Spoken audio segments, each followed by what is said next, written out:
Welcome back to another episode of the Business of Beautiful Spaces podcast for interior designers. Here's where we explore what it takes to build a thriving interior design business, one that's beautiful behind the scenes and the spaces we create. I'm your host, Laura Thornton, and today we're talking about one of the biggest topics in our industry, scaling your design business. Growth can look different for everyone, and it's not always about doing more. It's about building smarter, leading with intention, and setting up your business to truly support the life and create the work that you want. I'm thrilled today to be joined by Donna Hoffman, an award-winning founder of Impeccably Designed Homes, a celebrated luxury design firm known for its timeless aesthetic and exceptional client service. Donna has built an incredible business from the ground up, and in this conversation, she's sharing her journey, her key lessons, systems, and mind shifts that helped grow her studio while staying true to her creative vision. We're diving into what scaling really means for designers, when to grow, how to structure your team and your processes, and how to protect your creativity as your business expands.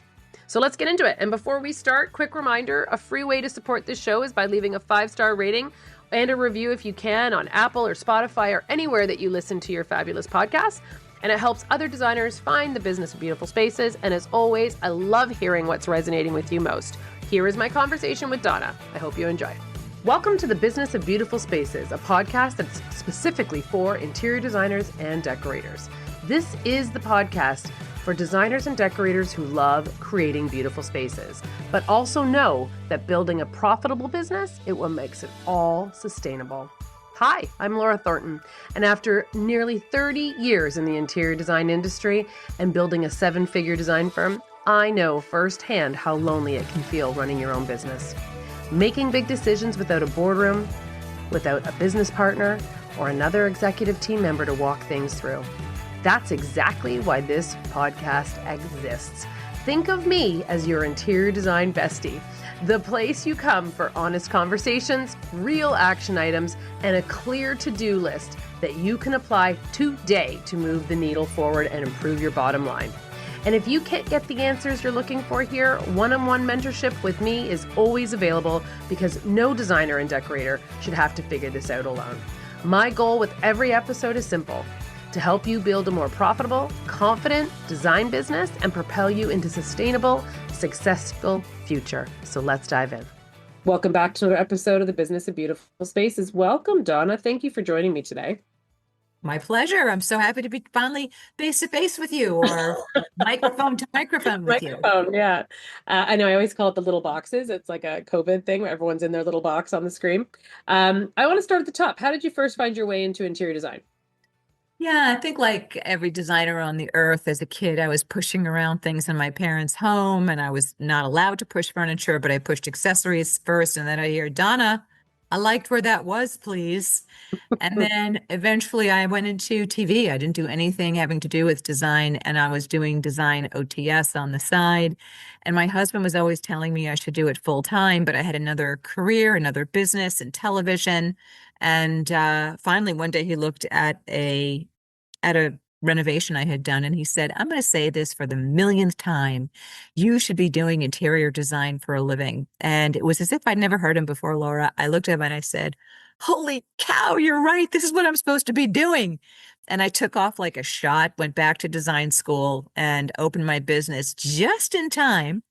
I started in January of '08, just in time for the big fat crash of '08, which was great because I never knew anything but a brutal environment. And that's how I built my 7-figure luxury design company, because I never knew anything but a bootstrap it, hustle environment.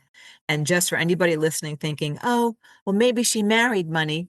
I married wonderful. I didn't marry money. My husband's industry was collapsing just as I was starting my business.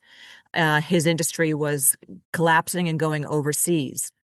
And so as I'm building my business, his income is shrinking and shrinking and shrinking and shrinking. And then there are layoffs, several in a 9-year period. So I had to be really smart, really fast, and create success to be able to support our family. And now my husband's my favorite business partner, and he's also, in the business as our ops director. Oh, that's fantastic. Well, I feel like there are people right now who would say we're back in that kind of timing, like where we came off the COVID high, everybody was turning away business because we were so busy. And then in the last 9 months to 12 months, we're starting to feel a little bit more of those tighter purse strings. So, I mean, let's hope that it's not as long as the '08. Now, I'm Canadian, you're American, so there's a bit of a difference there in our recessions and not. But people felt it, and I feel like we're kind of there now too. And so these are the times that when you have a little bit more time on your hands, you can start figuring out how you want to scale your business, where you want it to go, implementing systems. And so I'm really excited today to talk to you about that because I feel like these are the moments where people can pivot their business for better or for worse or Mhm. for growth. And so Mhm. I mean, we hear the word scaling all the time. I don't know about you, but if I opened up my social media right now, I know it's also our algorithm. I get all of that, but I will probably have 4 ads or 4 people talking to me about how to scale my business. So Mhm. let's define what that is. Would you define scaling for us? And then we're going to dive into how we can do this and start thinking about it. Sure. Scaling is a fancy schmancy word for saying, how do I expand my company so that I am expanding my profit? Yeah. That's the link that a lot of designers miss. They think, oh my gosh, I'm just taking on more overhead. No, you are leveraging yourself in order to bill more, create more revenue in, and lower the strain and stress on you because you are your business. There's that old English, I believe it's Middle English, that saying, the fish stinks from the head down. It pertains to companies. You are your business. And if your knees are knocking, if your mindset is in the gutter, in the toilet, in the garbage can, however, whatever phrase you like best, that's going to affect your business overall as well. So scaling is just about increasing, augmenting, so that is profit driven and not just a knee-jerk reaction of, oh, I should be bigger, or gee, the competitors I see in my area, they look bigger or they seem bigger on Instagram. Believe nothing that you see on Instagram. So scaling is about profitability wisely done via company expansion.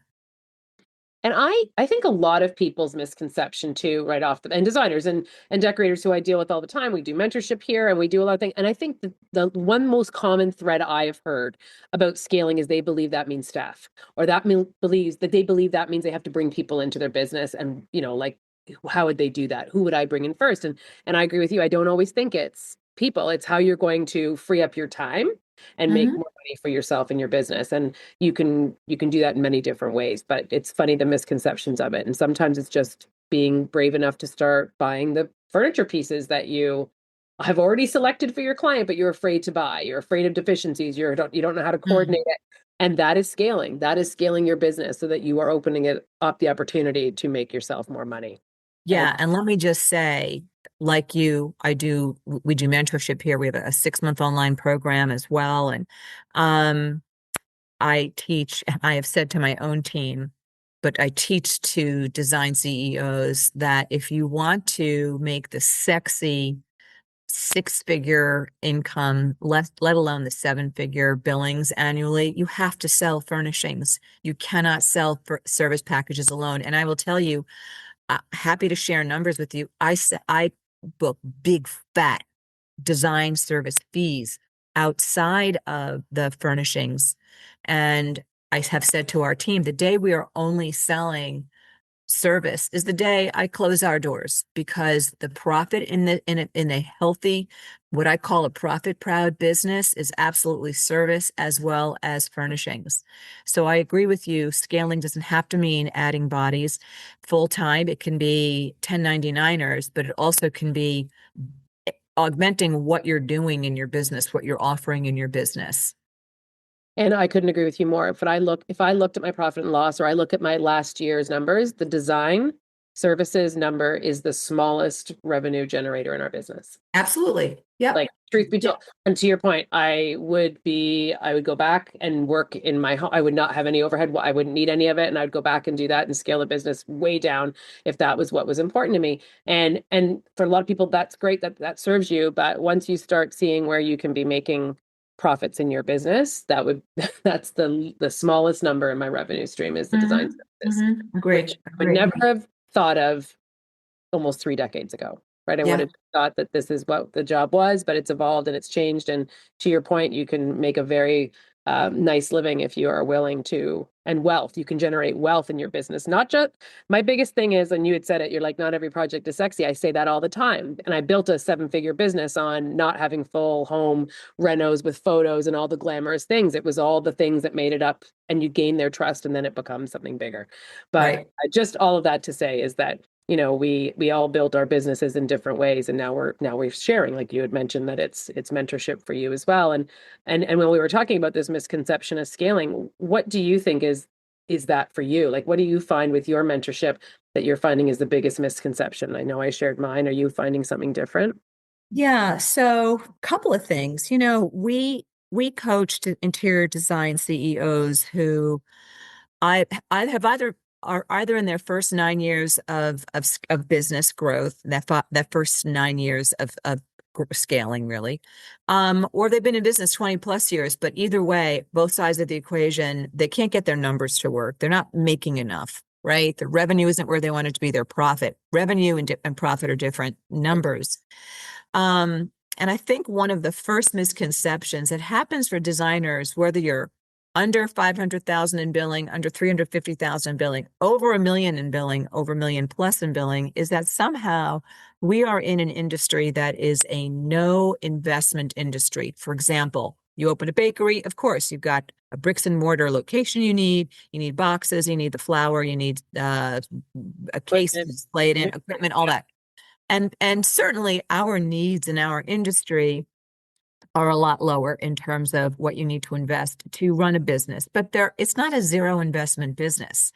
Yes, you need the programs, is it AutoCAD, AI, whatever tech programs that you have, you ultimately need some people doing some things, even if they're not on staff. It's bookkeepers and accountants and so forth, not to mention the other specialty pieces that you add into your company. And we can talk about what those are as well. But it's also all in all your branding materials, et cetera. But I'm also a firm believer in coaching. And I don't say that because I coach. I coach because I know it's true. I know I sped my own success as an interior design business owner.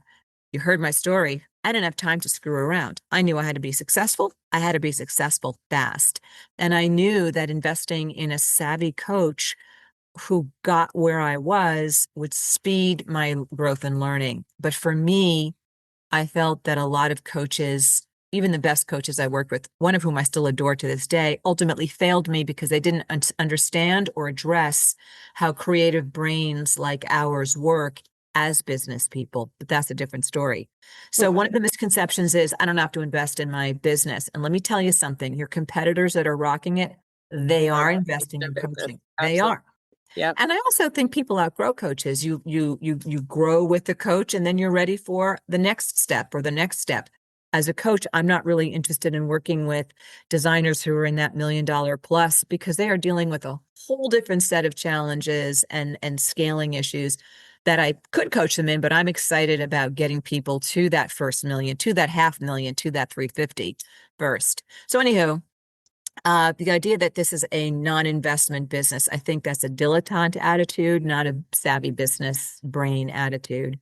So I think that's one of the biggest misconceptions. And another misconception, I think, is that you just hire people or you just hire part-timers. You always need to, you're always planning forward on your profitability. It's not a guess. What can I afford to take in? You need to know what's on your books. You need to know what's booked out for the next 3 months, the next 6 months. I love a cash reserve in a business. Big proponent of getting designers to do that and not draw dollars out because, oh, I had a strong quarter, bonus time. You can take bonuses in your company, but not at the expense of your cash reserve. So if you want to scale, you don't just jump into it because you're feeling overwhelmed. It's a very methodical choice, knowing what to hire, what to outsource, and or what to add to your company. So those are a couple of the common misconceptions that I see. And I love all of those because they're all very true. And I've taken similar steps with you, being doing this 28 years. I had never heard of a business coach until 2 decades, like 2 decades into into my career. And so if all of the, I always don't you ever wonder if these things existed when we started, like where we would be, like Yeah. what we could have done. Like I think there's so much power in doing what you do and podcasts like this and sharing because I mean I tried to read every book I could ever find and there were so few on interior design, but you would read a business Mhm. book and try and like take your snippets out. And so now we have this ability to work with business coaches and mentors, people who have walked the walk and tried all the things. And now it's been boiled down to what works, and you can package that and help others with their business get there faster, sooner. And I just think it's fabulous. And so, it's one of Agree. those things where I would love to know what the first thing you would tell somebody who is listening to this and thinks, I need to think about this for 2026. I'm ready to start thinking about scaling my business. What is the first thing that they should assess with their business? Yeah, I'm going to surprise you on this one and possibly annoy you as well, but here goes. I like you, so I'm going to risk it. Um, there are three business pillars you have to lean into to have a profit proud business. That's what I like to call it, or a kick-ass business, whichever you prefer. And the three I guess. pillars, I like kick-ass. I like, am I allowed to say that? I already said it Yeah. twice. You Has said it a once. fancy You have to, button called explicit that I have to hit. you have to bleep us out. Exactly. Yeah. So the three pillars are the business of your business. That's your operations, of course, contracts, your scope of work document, how you're closing that business operationally. And then there's also another pillar. That's the pillar of sales and marketing. That's the fuel that runs through the engine. And then the third pillar is sounds like a squishy, airy fairy one, and it's such an overused word, just like you said, Laura, that scaling is an overused word, and it is. Yeah. I'm going to use the word mindset, but not in an annoying way. Mhm. I'm not talking about just put on a happy face, kids. And I'm not talking about doing, image boards and mood boards and wish boards and craving boards. I'm not talking about sitting around the campfire singing Kumbaya, none of that. I just had the pleasure of speaking at High Point Market with Luann Nagara at her Power Talk Friday. And before that, I had the pleasure of speaking to a 200-person conference at the Interior Design Society conference. And it was frustrating for me to hear other coaches talk about just dream big, kids, or just, think forward from your future self. That's all great advice. But if you don't understand how your creative brain works, which is why you're so great at interior design, is why you can do what you do. But it's also the reactivity that comes with that type of brain that you have and that I have. That's also an Achilles heel in our businesses. And until design CEOs understand that, what that is and where the tripping hazards are because of that gorgeous, savvy, brilliant creative brain that you have, until you understand that, the best strategy in the world is going to fall on its face. It'll fall flat or fall short for you. And as I said earlier, you are your business. So when your mindset is off, when your knees are knocking, when your confidence is down, that's going to limit what you can do on the sales and marketing side, how bold or gumption filled you are with certain moves you have to make as an entrepreneur. You do. So that third pillar, the pillar of mindset or creative brain, that is a pillar that is absolutely ignored, not acknowledged, not dealt with by 90%, 95% of the coaches out there.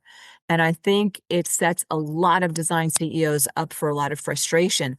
I'm doing all the things. I'm trying to follow all the stuff that I heard on a podcast or that I read in a book or I coached through somebody's program, but it didn't stick. It didn't get in. I wasn't able to execute the way I thought I should or wanted to. It's like planting. I'm a lousy gardener, and I refused to acknowledge for 3 summers that yellow yarrow did not want to live in the garden spot that I wanted to put it. It was the wrong soil conditions, the wrong lighting conditions, wrong drainage. But I fought, man. I fought nature. And every summer I'd plant it. And by the end of the summer, it was dead as a doornail. And finally, somebody who really understood what it is to honor the constitution of a plant. This plant belongs in the garden, but not in that spot. You got to give it the right conditions and it's going to thrive. And sure enough, I have thriving yarrow in my garden now. We're very much the same as creative brain thinkers. We belong in this industry, but we need to know what we need to plant in our business, what kind of systems and operations we need to put in place, so that we're staying really solid and centered and feeling confident so that we can then take outstanding business strategy and apply it. And interestingly, like clockwork, when I grow a designer in her fees, when I grow her in a strategic move, when I grow her into a bigger builder, contact networking with a higher caliber realtor. I know as I do that or show her how to use more evocative, delicious, chewy branding language, I know just as I grow that part of her or him, but generally a lot of hers, as I grow that, I know I'm also going to upset or ignite a little bit of knee knocking, a little bit of apprehension. I'm going to trigger some reactivity in that person, which is why if you want to scale, you need to understand how your creative brain works, what's going to trigger people like us, and what to do about it. And what kind of mindset hacks work really well for us that don't work as well for civilians. Civilians are fabulous people, but they're not creative brains, so they don't come with that same reactivity that we do. So I think in terms of scaling, I think you have to make sure that your engine personally is running really well. And then you start to look to your business engine as the next place, and that's your operations before you really look into scaling where you're taking on significant overhead by way of hiring people full time. And I like what you're saying too, but because the thing that I find interesting, if you use these three pillars, which once you get really comfortable, especially with your numbers, which I know people love to put their head in the sand and pretend that it's not happening, but once you really fine tune and you know your numbers and you know how to price your job and you know where you're at and where you need to be profitable, that builds confidence. And then that confidence takes you in a different mindset right there all on its own. So if Mhm. you are working with someone who is asking you to get uncomfortable, I always call it that like nauseous feeling in my stomach where you're like, oh God, I don't know how I feel about this. If you're going to spend the money and invest in somebody to help you have to trust the process and you have to give in to that, whatever it is for you. For me, it's a nauseous feeling for somebody else. And you have to do the work. Because I know the first time I worked with a business coach, the things he wanted me to do, I was like, oh, this does not align with the way I want my business to be perceived. But I had to step out of my own way and my own ego, because that's part of what it was. It was like, oh no, no, I've never done that. I'm not going to do that. And I did it, and I was flabbergasted at the results. And it was Mhm. stepping out of my own way. And now I never thought about it again. I do these have like an hour every morning when I come to work is spent on strategic partnerships, reaching out to past clients, reaching out. So I spend an hour every day doing the things that he taught me years ago to do that I didn't feel comfortable. I thought it was pushy and I thought I was being like I was so worried about the perception and nobody cared. Only person that cared was me. I had to step out of my own way, which is part of Yeah. mindset, but also you gain confidence once you start trying these things. That feeling goes away and you're going to move on to the next one, the next step that's going to bring that feeling back a little bit. But I always find for me, whether that's in business or in any situation, those are the biggest moments of growth. They are. And I think too, when you are in that sales and marketing mode, one of the easiest ways to get rid of that slimy feeling or that nauseous feeling or feeling like you're a slime ball, when you reframe what you do in your brain and say, well, I know that design is your right work. It's my right work. It's why we do what we do. And when you reframe that thinking so that you know what you're doing is your right work and you take a very service oriented perspective. Like before I meet with a client for the first time, is yesterday, before I walked up to the door in my head, I thought, how can I best serve this family? And I approached the whole meeting that way. So today I got the email saying, Donna, we'd love to proceed. We had a great time working with you. I wasn't trying to sell them anything. I was trying to serve them and I knew what would work to help them. So calling a past client because you know it's going to augment it's good for them what you're offering them. It's of service to them. If you can frame it in those ways when you're dealing with a new builder, I make my builders look great, and this is what I can do for you, and this is how I can make your life easier, and show them what have you got to show them about what you've done for past builders. When you come from that spirit of service, I think it takes the nervousness out of, you were just talking about the sales and marketing pillar, which is a really important pillar. So I think the advice your business advisors or coaches gave you to spend time marketing your business is important. There's an expression, the business you don't have today is the marketing you didn't do yesterday. And I'm a great believer of it. Yeah. Not always easy to do every day when your schedule's getting nuts with client service, but weekly there has to be a lot going on within your business that's in that pillar. You're always building forward. You're always filling your pipeline. Yep. Always. Yeah. Even when you're too busy, you have to make it a priority because that's the Yeah, moment where at some point you're not too busy. And now when's the next call going to come? You have to be that's working right. all the time. That's a hard Yeah, lesson to get used to as you yeah, scale. yeah. So, okay. So we know that we're wearing all the hats as the business owner. And we went from just wanting to create pretty things. We thought that was going to be the business. And as you learn really quickly that the pretty things are the smallest amount of time you're spending, and the 80% is running this business, which is a Yeah, mindset in itself. So that mindset shift that is essential before you scale, because you have to recognize that you're just going to be doing more of the business element. How can we avoid the burnout while we're scaling? Because that is a real thing. And that's the topic of today's podcast, because anyone who's done it will say, first of all, because you did it, I'm going to do it too. We're going to combo this with the word hustle, or the work-life balance, yeah, and let's go there because yeah. this is real. That I don't think that exists. I think you find out what works for you, but there is no such Sure, thing when you're an entrepreneur of a sure. work-life balance. So let's tackle that. What do you think that once you've made the mindset, you're ready to scale, how do we not burn out? Yeah. So I think paying attention to firing up your systems before you actually start scaling is smart to do. And I know I usually get a big groan from a group of design CEOs if I'm teaching a group, and I say that because it's so dull, it's so boring. How am I going to do that? I'm going to take the difficulty out of scaling to get into your systemization first. Just pick up your phone and open a note and speak into your phone and say, this is how I onboard a client. And just yak, yak, yak, yak, yak. And then I want you to get the paid version of ChatGPT, not the free. Paid is like $30. It's super duper simple. And this way it'll get to know you and your brand voice. And you're going to say, hey, Chatty, that's what I call chat. You can name it whatever you like. Please take I'm building my systems out, my standard operating procedures out. Please take this paragraph for onboarding a client, let's say, turn it into an enumerated checklist so I can hand it off to someone, and it's going to go into my SOP manual, and chat will go beep, beep, beep, beep, beep, and it'll just take your yakking into your phone and turn it into a printable, I should say, list of there's one system out on the page. You can do several of them just sitting on your deck in the yard, right? Just doing it, just getting it out of your brain and onto paper. We have a new employee starting in our company, our luxury design company this week.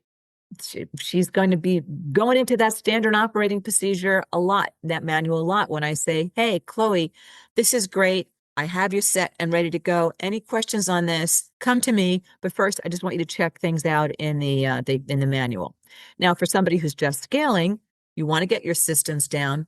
And I want you to also start to think first, where might you scale first? Like, what might you add in? So if you think you're adding in furniture purchasing, I want you to think about what kind of systems you need there. Maybe you're working with a coach to map that out for you. Maybe you're engaging a third party that's going to do your purchasing for you while you get your feet wet. But even still, you're going to need to know, what's my system for going from creative through to installation? What are the steps that need to happen? And within those steps, systematizing within that so you know who you need to hire. And I will say that there are two hires that you would make when you're first starting to scale. And these do not have to be full-time people. They can be 1099ers. They don't have to be Just full-time the employees. Canadians listening, or the tell us what Oh, a 99 is, because sorry. we've got a huge Sorry. following in Australia and a huge following in England, but it's also Oh, so I I'm assuming it's a apologize. chat. I'm speaking American. How dare I? I'm sorry. My English is weak. Yeah, Yeah, so that means you're not on payroll. You're contract. on Okay, content, contractor. right? So yeah, Yeah. yeah. So if Thank you hire somebody as a consultant, you want to make sure they know this is your hours will be up to X a week, not to exceed X. Make sure you don't hire anybody ever with just an endless number of hours that they can put in. You want to put some sort of cap on it.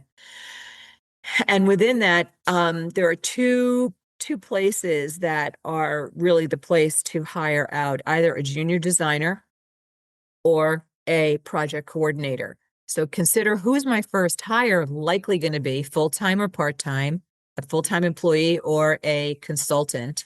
And given what that decision is, I'd start looking at systematizing there first so that as you're onboarding someone, you actually can, sorry, there are a lot of people in the studio today, so you might hear some tomfoolery in the background. We're a happy studio. Anyway, so make sure that you've got some documentation. If it's all in your head, you're going to make yourself nuts when you're trying to scale by bringing in other people on the operations or design side, and you're going to waste a lot of your own time and therefore your own money. So I think paying attention to where am I tripping? Where am I feeling like I really would like to get some of this off my plate? That'll steer you operations or design. And then you're also going to want to think about where can I start to put some systems down on the page so that when I have this new part-time or full-time or consultant helping me, I have some path to show them. Does that make sense? Yeah. And I'm going to add one little nugget to the AI. If you're using ChatGPT or a paid version is wise because you can toggle off for all your chatbots private. So nobody can gain your, I mean, we're not Right. reinventing the wheel, but it's something that definitely you'll want like the privacy toggle on all your chatbots so that you are able to keep Right. your systems And private. and Chad is not set it and forget it. Just because you ask Chad to do something, you have to proof it and say, let me change this, change that, and It's a then put it tool. It's a on great all. tool, don't get me wrong, but it's just a Yeah. tool. I mean, we use it more and more all the time. And we've been Yeah. using it for 2.5 years in our studio, Yeah. which I felt like now in hindsight is an early adopter. I was just trying to stay up on it, but it's become Yep. so integrated in the business that's a whole other podcast. But if Yeah. someone is going Yeah. to invest and you're new to it, just make sure the paid version allows you to toggle into the privacy mode, which means nobody's reading your stuff. But I Right. can imagine how much is on there. So okay, so now designers know how to scale. They figured out that they're going to talk to their car, which I do. I talk to my chatbot all the time. I used to always listen to music or podcasts, and now I'm chatting it up with my Chat GPT chatbot. So let's say now they've scaled, but maybe they scaled a little too fast, which I know I was guilty of. So what red Mm. flags do you need to look out for that whoop, we've taken this a little too quick and now we need to slow this train down? Yeah. Right. I think on the 10,000 foot view, I think you need to think about who you are. I'll tell you, I don't enjoy having a big team. And I have a big team, but when the team gets too big, I'm not having a good time. I'm happiest with two designers in my studio. I probably need the third that I don't really want to hire. Not because I don't have the revenue to do it. I just don't enjoy managing more people because you even said earlier, Laura, that when you're running the business, 20% of what you're doing is designing. The other 80% is the business of your business. Well, when you're managing people, that's a whole other ball of wax. And everybody's got a story. And I love people. I like being friends with people. I like going out to lunch with people. Managing people is a whole other, it's a whole other path to go down. So I think you need to be really honest with yourself. How many people do I think I'm comfortable having to manage? Because it's more interruption, it's more story that you need to be empathic about and treating people really well, of course. So everybody has needs and so forth. So I think that's something I never thought about when I started scaling. I thought, oh, I need a person. Oh, I need this person. Oh, yeah, let's add that person. And then I thought, good grief, I am interrupted constantly and I'm not doing work that I enjoy doing. When I have three designers in my studio, when I have two, I'm having a slightly better time and I have my procurement team doing what they're doing. So you think you got to think about that. How many people do I want to manage? But more than that, or equal to that, more boots on the ground. Like I said, you really need to know where your pipeline is. Before you hire a full-time body, I'd like you to know where your pipeline is for the next 6 months. That might be Pollyanna. I'd be happier with you knowing your pipeline for the next 9 months. And I'd like you to have a cash reserve every time you have a furniture sale in a project, furnishings with an S. I'd love to see you take some dollars or pounds off the top, or euros, or whatever you're being Yeah. paid in. Um, Coffee beans, whatever currency you're trading. And for me, I would Yeah. trade in chocolate if I could. Yeah. I want you to take a percentage of that off the top and it goes into your cash reserve. Like I said, yeah, we can talk about bonuses at year end, but cash reserve first. You pay your company, which is really you, first before you take bonus. I do want you paying yourself on the reg every month for sure. But having a strong cash reserve is so important because even, Laura, if your pipeline is nice and full, the way the dollars come into your business can shift year over year in a full pipeline because where's the purchasing going to be? If you have two hugical projects with a lot of purchasing, but year one for them in the way they hit your annual year, your calendar year, I should say, the dollars may be delayed coming in if it's just design fee coming in the first 4 to 6 months of the project, and you're not into purchasing until 6 months, 6, 7, 8, 9, 10, or so forth. So cash reserve, super duper important. Yeah. I'm going to ask you a personal question now, Yeah. Laura. Was there ever a time in your business during your early growth years when you paid everyone else in your company around you and you didn't pay yourself? All the time. And how much did that suck? It sucked because I was still learning how to run a business and it was Yeah. partially my fault. So that got remedied really quick because I was like, wait a sec, why am I a bank? And my clients had way more money than I ever. That's still a fact. Yeah. And I remember thinking, first of all, why am I being their bank? And it wasn't their fault. I'd set it up this way. So Yeah. it's me not having the structure in the business, being able to, like, it would never happen now. We get paid in full before we even schedule your deliveries. Like, that is, we get paid in full before design is had. It will never happen again. But it used to happen to me to the point where I had to create that system, and then I had to change all my contracts, and then I had to figure out that what I was doing was ridiculous and it was my own fault. But you don't know what you don't know until you start trying this, right? But if you walked Right. into a full retail store somewhere in a mall or in a flagship store, you pay in full right then and there. Oh, without a Us doubt. Without a doubt. designers were guilty of carrying everybody's. Anyway, yes, I did it too Yes. long and too much. Yeah, it's soul sucking. I mean, it's horrible when you're paying everyone around you and not yourself. But here's the thing, even if you are selling furniture at 100% payment upfront, which is what I want everyone listening to be Yes, doing, absolutely. if you are working on smaller projects, 1 room, 3 room, 4 room, 2 room projects, you're going to be taking those dollars in, or excuse me, the revenue in much faster for the sale of product. However, if you work on really significant, large projects like we have grown into, we'll do a 20,000 square foot residence. We'll do a 25,000 square foot estate, which has two 12,500 square foot homes on it. And so the design is so significant that has to be done before we get into purchasing. We might be designing for 10 or 11 or 12 months Yes. before we get into purchasing. So that's what I meant about how the dollars hit you in a calendar year, or how the money hits you in a calendar year, can be it's not as cut and dry when you're in huge projects. So cash reserve, cash reserve, cash reserve. Once you get to 3 months, I want you to goal set to 4 months. Once you're at 4, I want you to goal set to 6. Ultimately, I want you to have a year. Year feels really good. And I know there are designers listening thinking, what are you smoking? I'm smoking the fabric No, bowls to the right when of you my do it, desk. you'll sleep better. You'll never think twice about it ever again, and you'll always want that minimum in there. Yeah, And then you start creating wealth, then you start right, investing that money. Then that money's making you money. Like, it's a whole other avenue that you get to explore. But right. if you're just starting to scale, I know that sounds overwhelming, but it's very rewarding. Well, I don't want to see And you hire someone until you have at yeah, least a 3 month cushion for overhead and expenses. And that includes paying yourself as well as this human that you're also going to be bringing in full time or part time.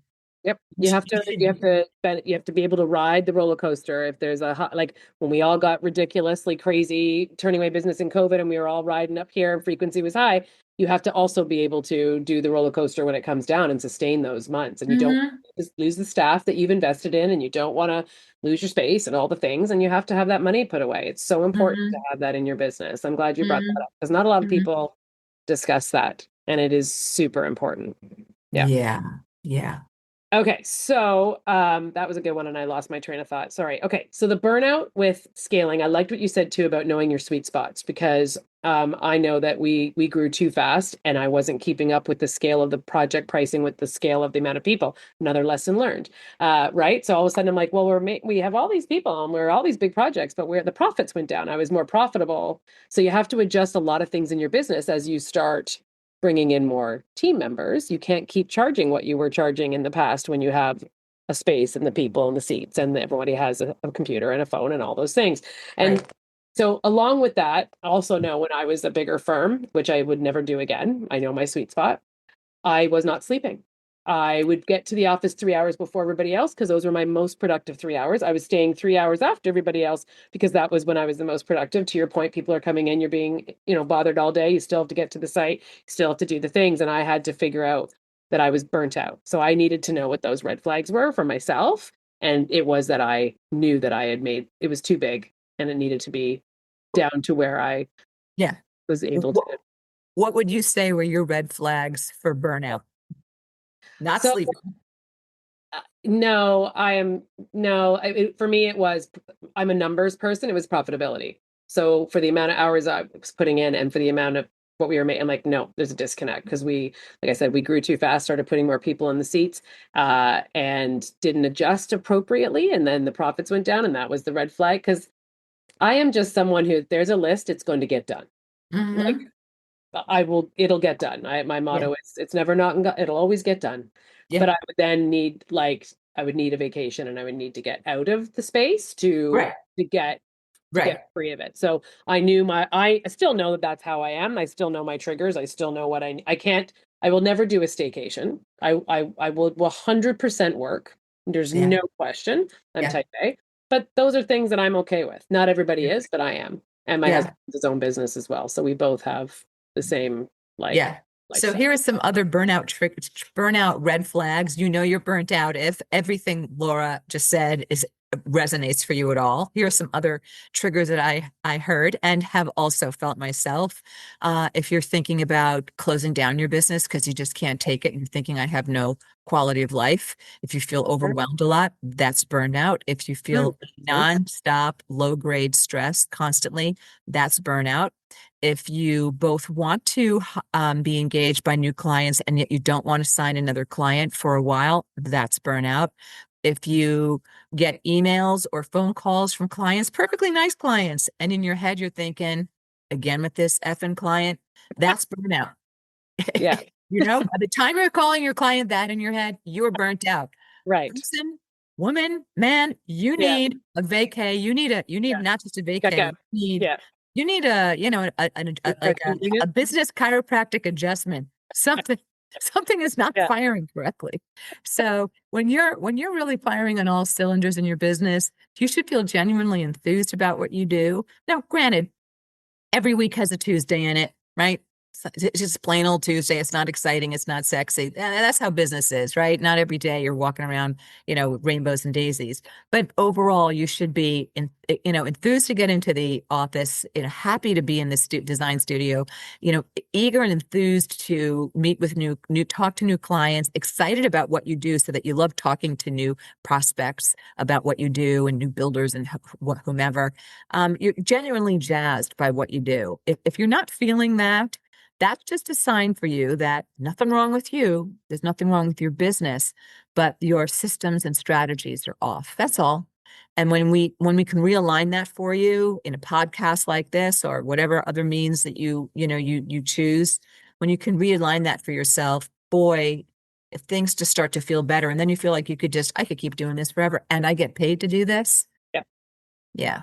I enjoy it every day. And I look forward to coming into work. And so I think as we do this longer, you learn those, however you want to call them, a red flag or your moments, but you just schedule it in. And even though we Mhm. all say so much, like, I don't have time. I don't have time. You just schedule it. And when that 4 night weekend or 3 night weekend shows up, or you Italy for 2 weeks, whatever it is, for Yeah. me, it always is a matter, but once you get there, you're like, I'm so glad we planned this. So now we just do that 4 times a year. It's something where, like, on top of a big trip, but we always have 4 little getaways every year. And we both, like, they're scheduled, they're there. We don't tell them, like, no one needs to know in your business that you weren't there on Thursday and Yeah. Friday. off you go. Yep. And it's the best reset button. Like, yeah, I still have my phone. Yes, the staff can get a hold of me, but it's just a really good, like, like almost like your computer. It's not functioning fluid, just a little reset button on and off. Well, two other Power things down. I'd love to throw in there as well. You know, before you have to fork over the bucks for a 2-week vacation in Italy, which is great if you can do it, and please take me along with you. Oh, But it could be just a massage for yourself. It could be anything. It doesn't have to be that, but you have to I give love yourself. CEO Fridays. I do. If you can't commit to a CEO Friday once a week, I get it. How about once a month? How about a CEO half day Friday for you? Or a CEO early Friday so that you're separating from the business. Really, really important that you get away. Stepping out and away from your business allows you a little bit of space around it all so you can breathe a little bit more. And I think the ideas that come to you on business planning also are a little fresher and more bouncy and boosted when you're giving yourself a little more space, because burnout is a very real thing for design business owners, and it's kind of rampant right now from what I'm seeing. I also am going to circle it back because I sometimes think it doesn't have, like, I was just using my example of trips, but it's also for me, like, I'll take a day and invest in my business and go to a conference, or I will invest, like, and even though you're working, it doesn't feel like I'm working. I come back motivated and inspired, and you're ready to start applying these things. So it doesn't always, I don't mean that it has to be a trip. I would just know that that was our triggers, and we've set it up now for success. Just Hmm. age makes a difference too. Our kids are in their 20s. They were away at school. They didn't, like, Great. all, it used to be when my kids were little, the luxury was to go on a field trip with them. And because I was an Yeah. entrepreneur, I could schedule that and do that. And that was great. Now it's evolved a little bit. Now I need a little bit more, but it's these things that we set up for ourselves that allow us to stay motivated as an entrepreneur, because it's lonely. And it Yeah. doesn't matter. I know I used to only think it was designers, but as I've been more involved in different entrepreneur organizations, everybody who owns a business is lonely. Everybody Yeah. is seeking the same information. Everybody wants their own, CE board. Can I bounce an idea off you? Everyone Yeah. just wants to connect in that way. And Yeah. so Yeah. it's not Yeah. just, it's never just us, Yeah. surprisingly. There's so Yeah. I call it lonely leader syndrome. yes, And I agree that it's rampant for all entrepreneurs, but this is also what we signed up for. We don't want to work for someone else. So it's that double-edged sword, all yeah, roads lead to you, but it can be lonely, which is again, where having colleagues that you mastermind with or a fabulous coach that you can lean into makes all the world of difference. Because as great as a phenomenal spouse can be, it's different than talking to somebody who understands and is in the trenches. absolutely. Yeah. Donna, I could talk to you all day long. I have like 10 more Ditto. to ask you. However, I don't want to hold up your whole day, but I do want you to tell the listeners where they can find you. Anyone listening, where they can follow you, where they Yeah. can find you and learn more about all the fabulous things that you offer designers.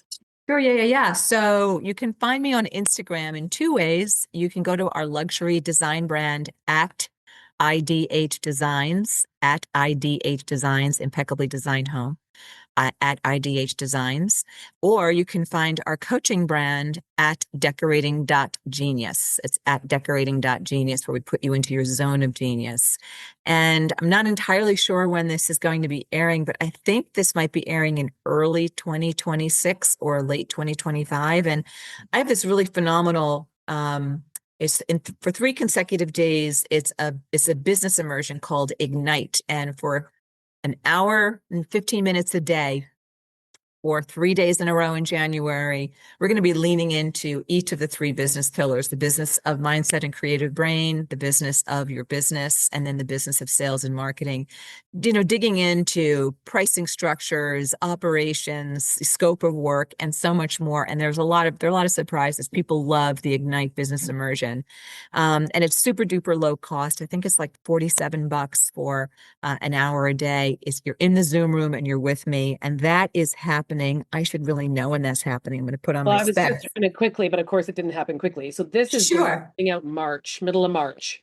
So it Oh, might we're airing in March. airing in March. So we might, Oh, then sorry, guys, you can't be part of my immersion maybe because there's a that's wait happening. list or a sign up or something for the next one. Yeah, you can absolutely get onto a wait list for the next time the doors open for that. We open those doors. Right now we open them once annually, but We have other master classes that we make available through the year. So you can absolutely get in touch with me and we can find out, even do a discovery call, what it is that you're needing. Let me know that you heard me on this podcast and we can take it from there. That's awesome. Thank you so much, Donna, for your time and your expertise. I really appreciate it. Loved being with you. You are a powerhouse and a dynamo, and I'm a big fan. Thank you.